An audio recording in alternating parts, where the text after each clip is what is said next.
Manipuri Wari Pambi Senena Tabiriba Pumnamakpu Taram Noksari Ngasi Amuk Mayamda Wari Masama Kodol Tamzari Wari Masa Sigi Maming Kalakar Aiba Kumanthem Parkras Taminarasi Wari Masa Kalakar Birenga Biduga Tinabasidi Onthok Pahai Baduni Amana Hauzikangi Yak Laubi Aduga Amana Thainagi Sadu Sang Pangbini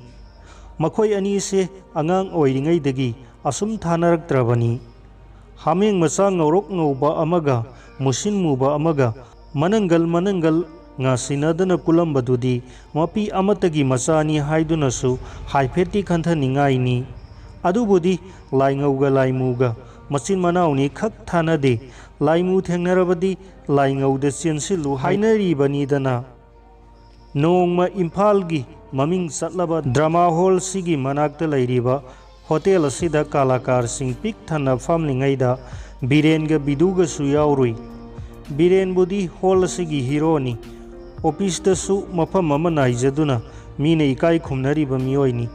Aduda Biduna Makoi Mayamasigi Marakta Yaurubusidi Maring Marange Haibaduni Hotel se officer Thikadar Amadi Masil Tongba Mioi Ngagtagi Oina Tawbu Mafamni Kalakar Singi Budi Makongdagi na Matol Fauba Sanadaba Haiba Laitabanina Kaisu Laite Aduga Holga Sutangnarabanina Makoigi Pampam Oirabani Hotel Sida Tauriba Matoksu Maha Kumaini Nakal Amada officer Amana Makutlo Masao Zagoi Sabadungai Mahakna Saluba training Pamluba interview Kuding Makta Manata Hero Oirubagi Maungda Wari Tauri Nakal Amadana Dramagi Nupi Amana Maga Thangnariba Nupa Adugi Marai Bakta Kudom Bina Sak Hek Tilli Makoi Mari Mangado Sak Manana Hek No I Khangtok Hek To I Nakal Amaromdana handbag Asauba Kon Manupa Amana Maga Paminariba Kangbu Aduda Surup Pangyen de Yeli Makoi Wari Yam Nisikthadana Saba Mali Amuksu Table da Kutum Nasui Hek Sawi Hek Noi Mawong Amani Asumna Silingai Tanja Sida Birena Puk Hawatuna Yam Nasing Lemba Mawong da Hairi Pambiriba Marup Mapang Pumnamak Mayamado Mangat Tangatuna Hek Yankanarai Nilambado Pumsik Heksiki Heksik Kibagi Tanja Asida Nakal Amadagi Tumlaba Nupigi Konzel Amatarai Nupane Haye Pang Supangdi Mibu Tinbiri Bani Haiduna Tinbiraga Wal Oidringai the Mayamdo Pulap Konzel Lakliba Maikai Adom the Yang Silubada Nupi Aduga Nupa Amaga Wari Chikta Narami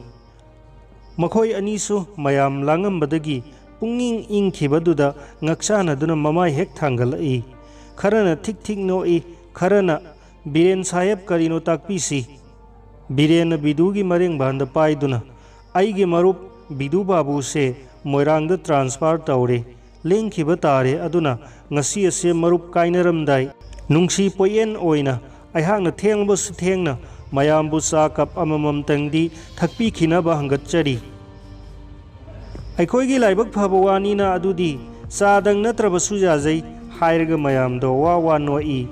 Hotel gi Angang Sina Table Kakado Nantok Kotok Tauringai the Nupi Kara Yaurum Basingado Loin Sikmang Mang Kre Table the San Tanga Basingado Matang Matang Yen Bahorokwa Matam Adudadi Nupi Singdo Maitong Taru Masinban Tangang Tagat Tekaladuna Sing Lem na Famlare Pumnamak Asibuni Biduna Pamung the Long Hiptuna Ningsing Lambadagi Puk Hagatuna Famni Is Lai Haibasi Laitabanati ko Ay Asida Laklamdrabadi Impal Ginupi Singdo Karino Pamna Mang Biri Dubo Impal Ginupi Pambi de Haibadai Kaubung Ambidrabaro Asumna Sak Tiribi Magi Nupi Aduna Laura E Lai Butagatsari Banida Aibo Kaigumba Somda Tabi Raklamdrabadi Tawaina Tazaba Haiduna Hek Haugalak Padanupi Aduna Makado Kona Tathabirase Lukse Amukta Hana Hek Haira E Bidudo Mina Sumba Hairaga Mana Sum Hek haina murum murum soladuna chaklukta phamlare tasengnamak biduna imphal gi irang ado pamjade mahakna nongma drama hall manaki hotel aduda ukhiba nupi sing adugi matau adudagi imphal gi nupi ayamba madum tawramgada boita ningkhre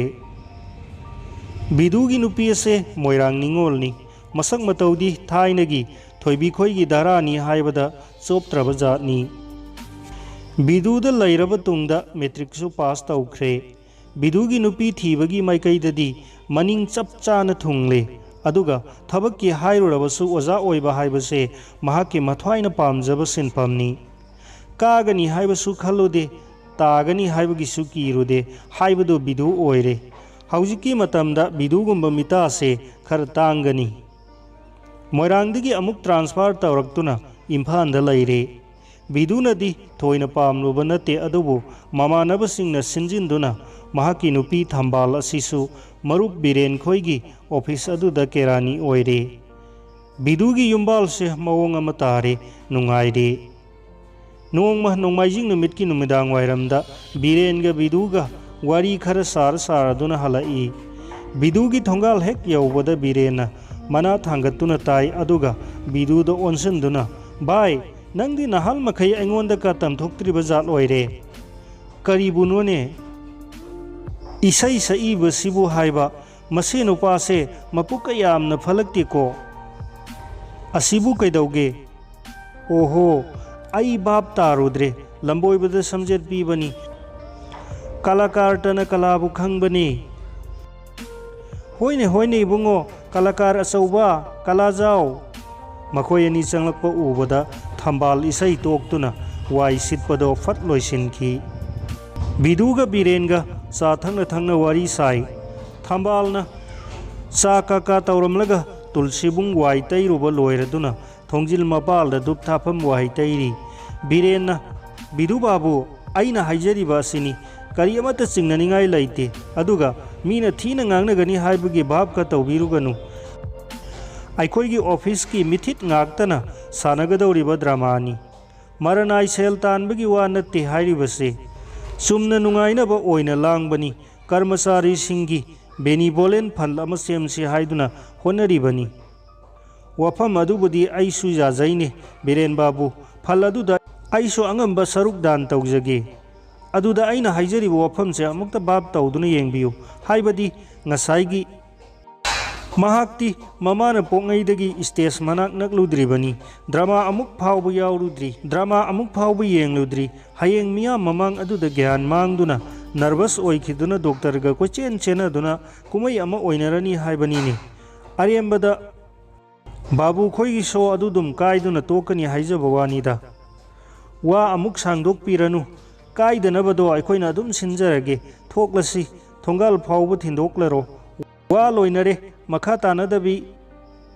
biren thindokloraga bidudo mathanatana murum sonduna changlai thambalna brinda devi da dup thaumai katlaga hanjilakpaduda biduna biren haibase kayada ngaukrabano nangbu makhoigi drama yawbi nupi mayam adudagi henna hainika hairine se mibu haite haiba laibro hek khomlakpada bidudo kokchaubi phungkai handak marakse thambal drama tami haiduna office tagi khara thengna kumlai bidudo pamdana aduma karisu haidre mi leijadabanina numidang wairam pochai sansin khochin nanaba nangnanaba thambalsu mamdringai da hek halai nongmadi biduna school dagi halaklaga ngaihak potharingai da samprasi amana sithi ama puraktuna pirami hangdoktuna yengubada birena pirakpa sithi oirame maroldi bidu babu aikoigi sodo hayeng utpatari aduna ngasidi full rehearsal gi damak aikoi nganna hall da chale nganna thinjarkani nahaki biren sithi ado paraga bidu famungda lomna hipthai mamangai gi thodok sing loina mathang ningsingi khangau numita thokre ngasidi bidu gi tulsibung waitaidre thongjil maya amadi binda devi da dup thongmai katre bidugi phumbangnaraba thamoida wakhalna lamba phangdraba awabagi ithak chamana hanna yeirakle mahakna nungaina tumkhul hunjaramba manglalado थुगाइबिदुना मिओइबगी तमथीरबा अपाम्बा कलक्पा येंगथीबा अमदी मिहौबना थल्लबा ताइबंगपालदा मिकप थोगनबीरे Bidu फुक हौगतुना मई चमखली हंजिंदुना फमुंगदा लोंगने hippie महाक ngasi पुंजा खरा असिदा खनखिबा वखल कनाना थारुबा ngamgani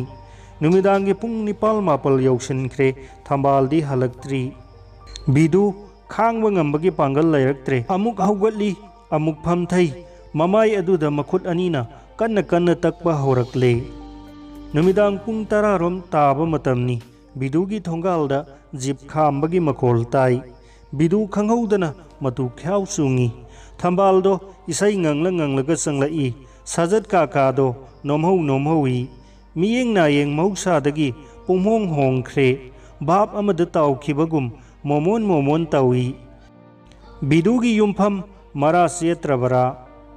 मथंग नुमिनी drama हॉलदो mean थनख्रे फकलांग फावबा लेपख्रे क्रिक क्रिक इनख्रे ममांगी परेंग अदुदा मंत्री single लोइनना असौ असंग मयाम फामी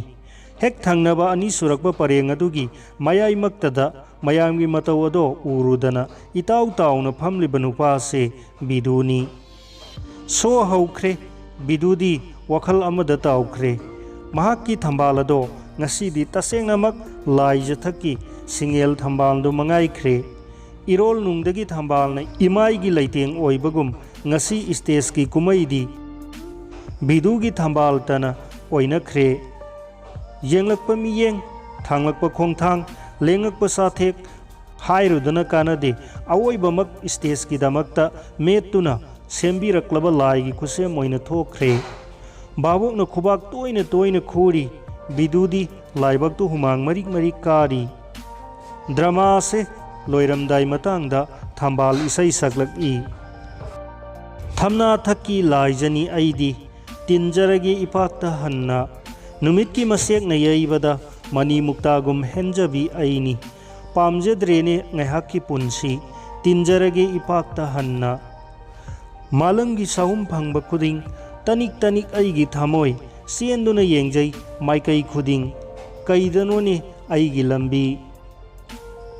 इसई हेक लोइखिबगा मयाम खुबाक proc खुई बिदुदी ड्रामागी इसईने हाइना लौखिद्रे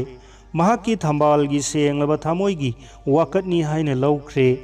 कदाइदगिनो वाखल अमना चेनखिदुना थंबालबु महाकना फाजिनदुना थंबिरबनी लौख्रे करमना सोदो लोइखिबनो बिदुदी खंगौद्रे ngana haubaga sonaga tenbaga ngana loithokre babok mayam ado pelhaudre खुदक अदुदा मयामना तक्सिंदुना सोदो मथंगी नोंमाइजिंग नुमिता अमुक हनबा हाइना लाउथोख्रे बाबो काइख्रे officer ठिकादार मचिन तोंग मियोई खरा हाइबदी बिरेनगी circle खरा असिदी थंबालबु थागतुना Larry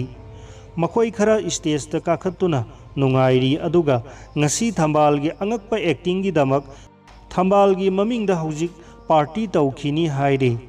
बिरेना फजना लाउथोकले मरुक मपांग पुमनमक हौजिक Shrimati थंबाल देवी की मिंगदा चा कप अमममतंग थकमिनखिनबा हाइजरी मयाम खुबा खुई थंबाल फुक हौगतुना इसम समना हाइरई आईदी याउजब ngamjararoy अयुक चांगन थोंगदबनीना खरा ngana hanjakrage सी हाइरमलगा स्टेजतगी कुमथरक्तुना चौकीदा ममित उइसिंदुना मरु लुक्थदुना फमलिबा नुपा अदुगी मरेंग बांदा पाइदुना हौगलो चलसी हाइरुई मयाम अदो मंत्रन सुमतख्रबगुम तुमिन येंगदुना लई थंबाल बिदुगी मांग थादुना होल्दगी मपान थोख्रे।